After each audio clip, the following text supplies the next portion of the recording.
নমস্কাৰ দেই সকলোকে। মই কাজিৰঙাৰ ওপৰত কথা এটা ক'বৰ কাৰণে আহিছোঁ দেই। একচুৱেলি কথাটো হ'ল কি, মই ৰাতিপুৱা এতিয়া জাষ্ট অলপ আগত 5 মিনিট আগত মই ফেচবুকটো অলপ স্ক্ৰল কৰিছিলোঁ। স্ক্ৰল কৰোঁতে কাজিৰঙাৰ ওচৰ দাঁতিকাষৰীয়া ওচৰৰ মানুহ বুলি কৈছে, তাৰে মানে হেৰি তাহাঁতে এটা প্ৰটেষ্ট কৰিছে যে কাজিৰঙাত যিটো মানে হিমন্ত বিশ্ব শৰ্মাই মানে অসমৰ মুখ্যমন্ত্ৰী ডাঙৰীয়াই যিটো টপিক কৈছে যে কাজিৰঙাত হোটেল বনিব, 5 ষ্টাৰ হোটেল বনিব বা 1 কিলোমিটাৰৰ ঠাইত 10 কিলোমিটাৰৰ ঠাইত 1 কিলোমিটাৰ এই পৰিসৰটো কমাই আনিব বা তেনেকুৱা টাইপৰ যিটো কথা চলি আছে, মই ইমান একচুৱেলি তাত ইণ্টাৰেষ্ট দিয়া নাছিলোঁ। কিন্তু যাদৱ পায়েং ডাঙৰীয়াৰ এটা মই পোষ্ট পাইছিলোঁ, যি কৈছে যে এইটো হ'ব নালাগে, মানে বিৰোধ কৰিছে বা কেইজনমান ধৰি লওক মানে প্ৰকৃতিপ্ৰেমী ব্যক্তিয়ে যিখিনি কথা কৈছে, তো একচুৱেলি তাৰপিছত মই টপিকটো ইগন'ৰ কৰি আছিলোঁ, মই ইমান চোৱা নাছিলোঁ। কিন্তু আজি ৰাতিপুৱা মই চাই পেলাই মই মানে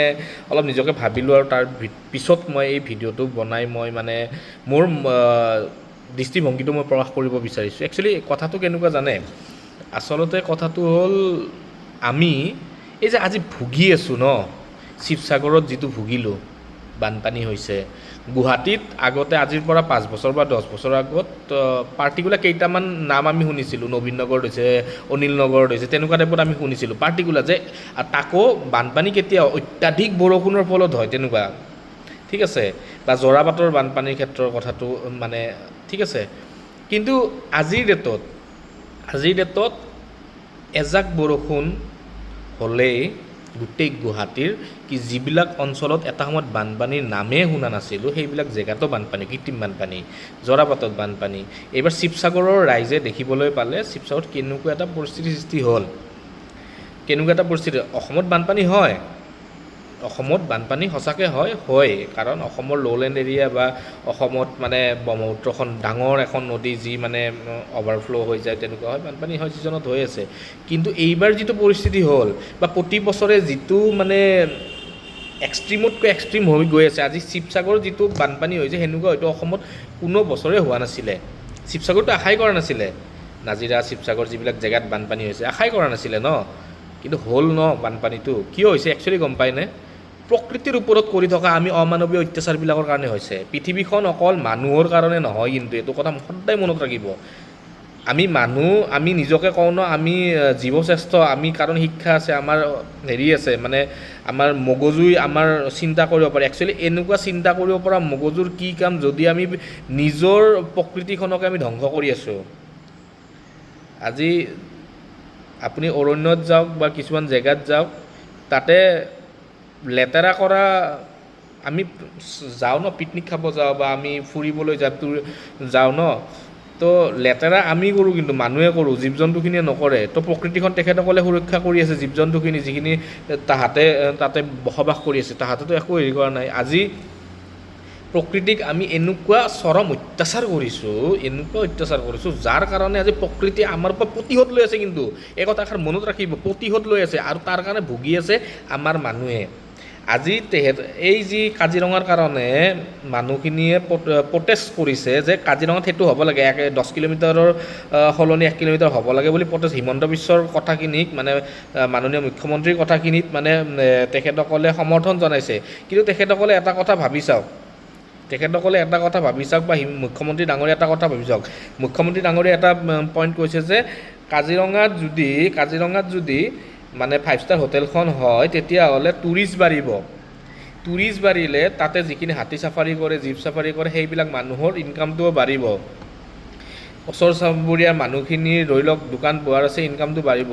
তাত এটা কথা কওঁ দেই, মুখ্যমন্ত্ৰী মহোদয় বা যিসকলে, মই কোনো ধৰণৰ উপলুঙা কৰি কথা কোৱা নাই, মই কোনো ধৰণৰ ডিফেণ্ডো কৰা নাই, কিন্তু মোৰ পইণ্ট অফ ভিউটো, মোৰ দৃষ্টিভংগীটো মই কৈছোঁ।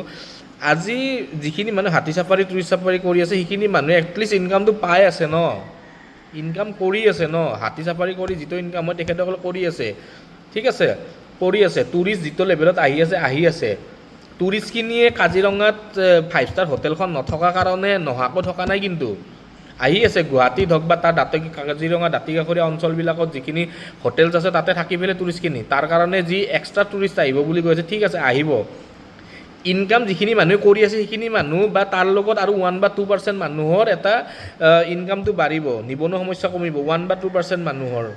মানে সেই জেগাটোৰ কথা কৈছোঁ দেই, পাৰ্টিকুলাৰ সেই কাজিৰঙাৰ সেই যিখিনি মানে ওচৰ চুবুৰীয়া দাঁতিকাষৰীয়া মানুহখিনিৰ কথা কৈছোঁ। অলৰেডি তাহাঁতে ইনকাম কৰি আছে ন, যিখিনিৰ ইনকাম নাই সেইখিনি কথা ভাবক না ভাই। বহুত নিবনুৱা আছে, সেইখিনিৰ কথা ভাবক। সেইখিনিতো ইনকাম কৰিব পৰাই নাই ন আজিলৈকে, সেইখিনি মানুহে যে ইনকাম কৰিব পৰা নাই, যিখিনি মানুহৰ ইনকামেই নাই, নিবনুৱা সমস্যা, সেইখিনি কথা ভাবক। যাৰ আছে তাক অলপ থাকিব দিয়কচোন, তাহাঁতে পাইতো আছে কিবা এটা, চলিতো আছে ন। অসমত এনেকুৱা চিটুৱেশ্যন হৈছে, মানুহে ধনী হ'ব বিচাৰে ন। অসমত এনেকুৱা চিটুৱেশ্যন চলি আছে, মানুহে খাই বৈ ধুনীয়াকৈ চলি থাকিব বিচাৰি আছে, তো চলি আছে ন সেইখিনি মানুহে।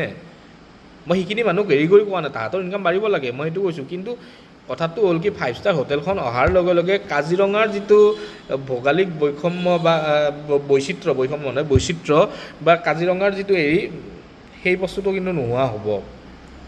আৰু হোটেলখন 10 কিলোমিটাৰ দূৰত কৰিলেও ডাঙৰ কথা নহয়তো। 10 কিলোমিটাৰ আজিকালি ৰাস্তা ঘাটটো আপোনালোকে বহুত বনাইছে, চৰকাৰে ৰাস্তা ঘাট বহুত বনাইছে, ৰাস্তা ঘাট ভাল, 10 মিনিটত আহি যাব পাৰিব। তো 10 মিনিট সময় কমাই পেলাই আমি কি কৰি আছোঁ?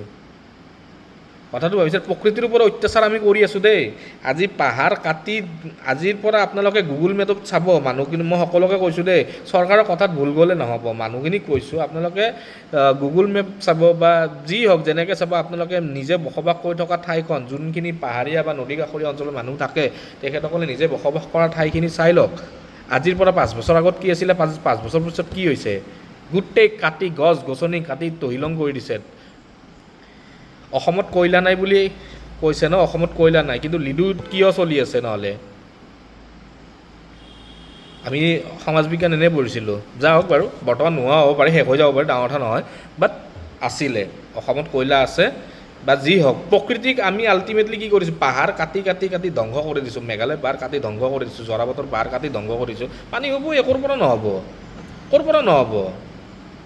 কথা সেইটোৱে ন। ৱাটাৰ ৰিচোৰ্চ ক'ত আছে? গ্ৰাউণ্ডত ৱাটাৰ যাবৰ কাৰণে আছে নেকি? মাটি খহি আহিবই, লেণ্ডশ্লাইড কিয় নহ'ব? ইমান বুলডোজাৰ লগাই যিবিলাক সেই শিল ভাঙিছোঁ, ভাঙোতে যিবিলাক ভূমিকম্পৰ দৰে জাৰ্কিং হৈছে, মানে কঁপিছে পাহাৰবিলাক, তো বৰষুণ পৰাৰ লগে লগে সেই কঁপা পাহাৰবিলাক মাটিবিলাক ঢিলা হৈ গৈছে, খহি পৰিবই, স্বাভাৱিক কথা। এইচছে আৰু বত্তৰ হৈ আছে। আপুনি 2026ত কি দেখিছে? 2030ত এইচছে আৰু 3 গুণ 10 গুণ বেছি আপোনালোকে দেখিব পাব। চাই থাকক, এইটো মিছা কথা নহয়, চাই থাকক। কাজিৰঙা আপুনি চাই থাকক, 10 বছৰ পিছত কাজিৰঙাৰ অৱস্থা নোহোৱা হৈ যাব। দীপৰ বিল কি হ'ল? দীপৰ বিল ডাম্পিং গ্ৰাউণ্ড হ'ল। কি হ'ল দীপৰ বিল অৱস্থা বেয়া আছে। কি ডুবাই বনাব লাগিব, আল্টিমেটলি অসমক ডুবাই বনাব লাগিব, যি মানে আমাৰ যিবিলাক আমাৰ আমি কি চাব আহোঁ, পাহাৰ নদী, আমাৰ জংঘল, এইবিলাক চাবৰ কাৰণে আমি অসমত আহে ন টুৰিষ্টবিলাকে, মানে ভাৰতবৰ্ষত।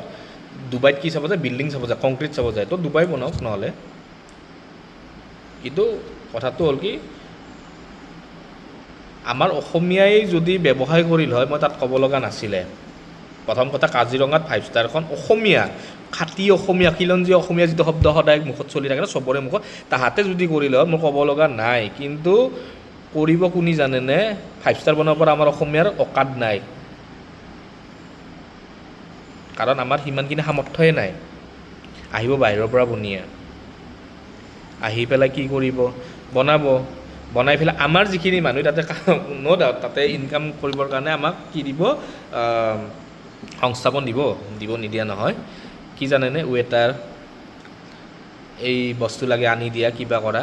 ওপৰ লেভেলৰ মানুহখিনি, কিন্তু যিখিনি ওপৰ লেভেল মেনেজমেণ্টৰ মানুহখিনি আমাৰ অসমীয়াখিনিক নবনায়, সেইখিনি বাহিৰৰ পৰাই আহিব, গুজৰাট ক'ৰবাৰ পৰা আহি পেলাই তাহাঁতে হেৰি কৰিব। মূল যিখিনি টকা ন, লাখ লাখ টকাৰ ইনকামটো তাহাঁতে লৈ যাব। আমাৰ এতিয়া 8,000 টকা, 10,000 টকা। অসমীয়া কি আৰু? অসমীয়াই হৈ যাব। আমাৰ অসমীয়া চামচা কৰি ভাল পায়, হৈ যাব দিয়ক, কথা নাই। এয়াৰপৰ্টখন কি হ'ল? আদানীক এয়াৰপৰ্টখন দি দিলে, অথৰিটি গুচি এতিয়া হেৰি হ'ল। এয়াৰপৰ্টত আমাৰ অসমীয়া সঁচাকৈ কাম কৰি আছে, বহুত ল'ৰাই কাম কৰি আছে, মই নাকোৱা নাই, কৰি আছে। কেইটকা দৰমহা দি কাম কৰাই আছে? 10,000, 12,000, 20,000 টকা। আৰু মেইন ওপৰত যিখিনি মেইন মালিক, বছ টাইপৰ, বছ নহয় একচুৱেলি, মেনেজমেণ্টৰ যিবিলাক মানুহ থাকে, সিহঁতেতো মূল কামাই আছে। আমাৰ অসমীয়া কেইটা আছে তাতে? কেইটাই অসমীয়া কাম কৰি আছে। তো ঠিক তেনেদৰে চেমি কণ্ডাক্টৰ হ'ব, কিবা হ'ব।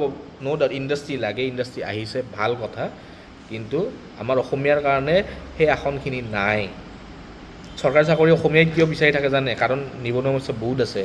যদি আমাৰ প্ৰাইভেট যিবিলাক ছেক্টৰ আজি অসমত আহি গৈছে, আদানীৰ পৰা আম্বানীৰ পৰা বিভিন্ন ধৰণৰ অৰ্গেনাইজেশ্যন আহি গৈছে, বহুত ভাল কথা, চৰকাৰক তাৰ কাৰণে ধন্যবাদ জনাইছোঁ। তো সিমানখিনিত যদি আমাৰ অসমীয়াখিনিকো যদি মূৰটো গুজিবৰ কাৰণে চান্স দিলে হয় ওপৰ লেভেললৈকে, বা তাহাঁতক স্কিল আপ কৰালে যদি সেই লেভেললৈকে, তো তেতিয়াহ'লে অসমৰ বৈশিষ্ট্যটো অলপ আৰু বেলেগ হ'ল হয়, মানুহৰ ইনকাম চ'ৰ্চটো অলপ বেলেগ হ'ল হয়, অসমীয়াখিনি ধনী হ'ল হয়, একচুৱেলি ধনী বুলি যিটো কওঁ ন, ধনী হ'ল হয়। তো কনচেপ্টটো এইটোৱে। তো মানুহখিনিয়ে যিটো কাজিৰঙাৰ কথাক লৈ মই আৰু বেলেগ চাইডে গুচি গ'লোঁ। নিবনুৱা সমস্যাটো মানে কেনেকুৱা জানেনে, কিয় বেলেগ কথালৈকে গুচি যাব লগা হয়? একচুৱেলি ইটোৰ লগত সিটোৰ মানে সামঞ্জস্য আছে, ইটোৰ লগত সিটোৰ এটা মিল আছে। ইটোক এৰি পেলাই সিটো কথা ক'ব নোৱাৰি, কথাটো তেনেকুৱা। এতিয়া কাজিৰঙাৰ যিটো কথা, কাজিৰঙাৰ এটা যিটো ভৌগোলিক বৈশিষ্ট্য, এই বৈশিষ্ট্যটো একচুৱেলি থাকিব দিয়ক, যেনেকৈ কাজিৰঙা আছে তেনেকুৱাই থাকিব দিয়ক। অলৰেডি কাজিৰঙাৰ মাজেদি আমাৰ ৰাস্তাটো গৈ আছে, হাইৱেটো হৈছে যিটো, সেইটো আগতেই হৈছে বাৰু ন' ডাউট। সেইটোৰ কাৰণে জীৱ জন্তু ধৰি লওক কৰিডৰখিনিত আজি হৰিণা মৰিছে, কালি বাঘৰ এক্সিডেণ্ট হৈছে, কালি বোলে কিবা এটা জীৱ মৰিছে, তো এইবিলাক শুনি থাকোঁ ন, সেইটো সেনেকাই হৈছে। আৰু ইয়াতে যোৱাৰ পিছত এখন যেতিয়া মানে আপোনাৰ 5 ষ্টাৰ হোটেল যাব, নহ'লেও হয় দিয়কচোন 5 ষ্টাৰ হোটেলখন, বেলেগ এটা জেগাত বনাওক না, কাজিৰঙাৰ পৰিসৰৰ পৰা 10-20 কিলোমিটাৰ দূৰত, 10-12 কিলোমিটাৰ দূৰত বনাওকচোন। টুৰিষ্ট ষ্টেচন যেতিয়া আহিব নহয়, অসমৰ টুৰিষ্টে 5 ষ্টাৰ হোটেলত থাকিব পৰা 1%ও নাই। তথাপি যি আছে 1%, 2% যি আছে অসমত, কিন্তু বাহিৰাখিনিৰ কথাই কৈছোঁ, তেখেতসকলে সময় লৈ অসমত আহিব, 10 মিনিট সময় বা 20 মিনিট, ঠিক আছে, আধা ঘণ্টা সময় অপেক্ষা কৰি পেলাই যাব দিয়ক। কিন্তু বেলেগত বনাওক, বেলেগত য'ত আছে বনাওক, কাজিৰঙাৰ ভিতৰত নালাগে নেকি? কাজিৰঙাখন কাজিৰঙা হৈ থাকিবলৈ দিয়ক, সেই গড়বোৰক, সেই হাতীবোৰক, সেই চৰাইখিনিক তেনেকৈ থাকিব দিয়ক। তাহাঁতৰ জেগাটোক তাহাঁতে, মই এইটো কথাই কওঁ যে পৃথিৱীখন আমাৰ নহয়, পিপৰাৰ পৰা আদি কৰি সম্পূৰ্ণ হাতীটোলৈকে সকলোৰে কাৰণে পৃথিৱীখন। কিন্তু মানে আমি কেনেকুৱা কৰিছোঁ, পৃথিৱীখন আমাৰ, মোৰ শব্দটো যেতিয়া আমি মানুহটোৱে আমি নিজকে জীৱশ্ৰেষ্ঠ বুলি কওঁ, আমাৰ মগজুৰে আমি চিন্তা কৰিব পাৰোঁ বুলি কওঁ, কৈ পেলাই কি কৰিছোঁ, আমি পৃথিৱীখনক নিজৰ কৰি লৈছোঁ। যাৰ ফলত আজি বিভিন্ন অঞ্চল হাতী মানুহৰ সংঘাত দেখিবলৈ পাইছোঁ। কিয় জানেনে? পাহাৰবিলাক নাই, খাবৰ একো নাই, হাতী নুমি আহিবই। আগতে আহিছিল নেকি? নাই আহা, এতিয়া নুমি আহিছে। ঠিক আছে, পাহাৰবিলাক খান্দি তহিলং কৰিছে, টকলা কৰি দিছে, গছ গছনিবিলাক নাই, নোহোৱাৰ ফলত কি হৈছে, মাটিৰ গ্ৰীপটো নোহোৱা হৈ গৈছে। তাৰ ফলত বৰষুণ পৰাৰ লগে লগে পানীয়ে নুমি আহিছে, আহি পেলাই বানপানী হৈছে, হৈ পেলাই মানুহৰ, য'ত নেকি আগতে মানুহৰ একঁকাল পানী হৈছিলে, তাকে বহুত বেছি বানপানী বুলি কৈছিলে, আজিকালি মানুহৰ ছাতৰ ওপৰত দি পানী গৈছে। ঠিক আছে, সেইটো হৈছে। তো কথা এইখিনিয়ে ক'ব লগা, কিন্তু ভাবি চাওক দেই, চৰকাৰৰ ওপৰত আমি একো কৰিব নোৱাৰোঁ, বা চৰকাৰেও ভাবি চিন্তি সিদ্ধান্ত লওক। সদায় চৰকাৰৰ লগত আমি আছোঁ আৰু সদায় ছাপোৰ্ট কৰোঁ, ভাল সিদ্ধান্ত লওক, যাতে মানে কি, মানুহৰ কাৰণেও সিদ্ধান্ত ল'ব লাগিব, মানুহখিনিও চলিব লাগিব ন' ডাউট। কিন্তু পৃথিৱীত বৰ্তমান যিখিনি আছে, পিপৰাৰ পৰা আদি কৰি এই হাতীটোলৈকে বুলি কৈছোঁ, তো সকলোৰ কাৰণে আমি ভাবিব লাগিব কিন্তু। ঠিক আছে, তো চৰকাৰে ভাবিব লাগিব, আমিও ভাবিব লাগিব। তো ৰিকুৱেষ্ট কৰিছোঁ, মানে গছ বন কাটিবতো লাগিবই, ডেভেলপমেণ্টৰ কাৰণে কাটিব লাগিব, তাৰ বিনিময়ত কিন্তু তাৰ বিকল্প ব্যৱস্থাও ল'ব লাগিব। পাহাৰ খনন, কিবা খনন কৰি পেলাই যিবিলাক মানে শুনি আছোঁ মাফিয়া সৃষ্টি হৈছে, কিবা সৃষ্টি হৈছে, অলপ ভাবক। পৃথিৱীত জন্ম লৈছোঁ, মৰি যাম, কিন্তু ভালকৈ চলি পেলাই, যিখিনিয়ে মানে কোটি টকা ইনকাম কৰি পেলাই হেৰি কৰিছে, কিন্তু চলি থকাকৈ লওক না ভাই। কোটি টকা ইনকাম কৰি কি কৰিব? একো কৰিব নোৱাৰে, লগত কায়ো নিব নোৱাৰে। কিন্তু যদি প্ৰকৃতি বা এই যিখিনি মানুহখিনিৰ লগত যদি আমি একগোট হৈ ধুনীয়াকৈ হেৰি হৈ থাকোঁ নহয়, ভূটানৰ দৰে যদি পিচ আহিব আমাৰ তাত, শান্তি, ভূটানত যিটো শান্তি বুলি কয় ন, আমি শুনিছোঁ, তো ভূটানৰ দৰে শান্তি অসমতো আহিব। আৰু তাৰ শান্তিৰ কাৰণে কাম কৰক, প্ৰগতিৰ কাৰণে কাম কৰক, সকলোকে লৈ কাম কৰক। আমি প্ৰত্যেক মানুহে প্ৰত্যেকৰ কাৰণে ভাবিবলৈ প্ৰত্যেকৰ হয়, ভুলটোক ভুল, শুদ্ধটো শুদ্ধ ক'ব লাগিব। আৰু প্ৰত্যেক জীৱ জন্তুৰে এই পৃথিৱীখন, এই অসমখনত, কাজিৰঙাখনত হওক বা ডিব্ৰু চৈখোৱা হওক বা যিখিনি আমাৰ ধৰি লওক ৰাষ্ট্ৰীয় উদ্যান আছে, যিখিনি আমাৰ দীপৰ বিলখিনি আছে, দীপৰ বিল হওক বা যিখিনি আছে চান্দুবি বিল হওক, তো সেইখিনি থাকিব দিয়ক। সকলোৰে থকা ঠাই ন, বিলৰ কাষত ডাম্পিং গ্ৰাউণ্ড আছে আগৰ পৰাই, তাক বিকল্প ব্যৱস্থা লওক। তাতে দীপৰ বিলত কিয় ডাম্পিং গ্ৰাউণ্ডটো বনাওঁ, তাৰ পৰা আমি উঠাই লৈ যাওঁ। ঠিক আছে, তো মানুহখিনি অলপ বুজক, সকলোকে কৈছোঁ আৰু বুজক। আৰু কাজিৰঙাৰ এই যিটো কৈ আছে ন টপিকটো, তো কাইণ্ডলি এইটোৰ ওপৰত অলপ ভাবক দে, সকলো ৰাইজক কৈছোঁ। অনাহাকে কিছুমান কথা লৈ পেলাই, কিছুমান হেৰি লৈ পেলাই, মানে প্ৰতিটো বস্তুত এতিয়া কেনেকুৱা হৈছে, দলীয় স্বাৰ্থ টাইপৰ কথাটো আহিছে। মই যদি এই যে মই ভিডিঅ'টো বনাইছোঁ, এনেকুৱা হয়তো কিছুমান মানুহে ক'ব ই মানে বিজেপি বিৰোধী, ই কংগ্ৰেছক ভাল পায়। একচুৱেলি তেনেকুৱা নহয়। আমি কেনেকুৱা টাইপৰ মানুহ, আমি ভাল কাম কৰিছে তাক আমি ভোট দিম, এপ্ৰিচিয়েট কৰিম যিটো ভাল কাম হৈছে, যিটো বেয়া কাম হৈছে তাক সমালোচনা কৰিম। সমালোচনা কৰা মানে এনেকুৱা নহয় যে মই তেখেতক মই বেয়া পাই সমালোচনা কৰিছোঁ, একচুৱেলি কথাটো নহয়। আমি সমালোচনা এইটো কৰিছোঁ যে তেখেতেও যদি সেই সমালোচনাটো সমভাগী হয়, তেতিয়াহ'লে সেই প্ৰব্লেমটো ছল্ভ হ'ব। প্ৰব্লেমটো চলিউশ্যনৰ কাৰণে সমালোচনা সদায় থাকিব লাগিব, পজিটিভ নিগেটিভ সদায় থাকিব লাগিব। ঠিক আছে, তো ঠিক আছে, মোৰ বিশেষ একো নাই। বাকী আপোনালোকে ভাবক, ৰাইজে ভাবক, ৰাইজৰ যি চিন্তা। কিন্তু এনেকুৱা হ'ব নালাগে যে আমি আজি যিখিনি চিন্তা কৰিছোঁ, আমি যিখিনি কাম কৰিছোঁ, তাৰ বিনিময়ত আমাৰ নেক্সট প্ৰজন্ম, মোৰ ল'ৰা বা মোৰ নাতি, যি আহিব লগা প্ৰজন্ম আছে বা আপোনালোক সকলোৰে আহিব লগা প্ৰজন্ম আছে, তাহাঁতে যাতে অসমত সেই আমি কৰা ভুলৰ ফল ভুগিব নালাগে। আমি কৰা ভাল কামখিনি ফল যেতিয়া ভুগিব, তেখেতসকলে আমাক ক'ব যে আমাৰ ককা আইতাসকলে, আমাৰ দেউতাসকলে, তেখেতসকলে আমাৰ কাৰণে বহুত ভাল কাম কৰি থৈ গৈছে। আজি যদি আমি কিছুমান ভুল কাম কৰি থৈ যাওঁ, তেখেতসকলে আমাক সদায় গুচিব। এনেকুৱা ফেমিলিত জন্ম পোৱাতছে নাপাৱাই ভাল আছিল, এনেকুৱা জেগাত জন্ম পোৱাতছে নোপোৱাই ভাল আছিল। এইবিলাক তো সকলো কথা ভাবক। ধন্যবাদ।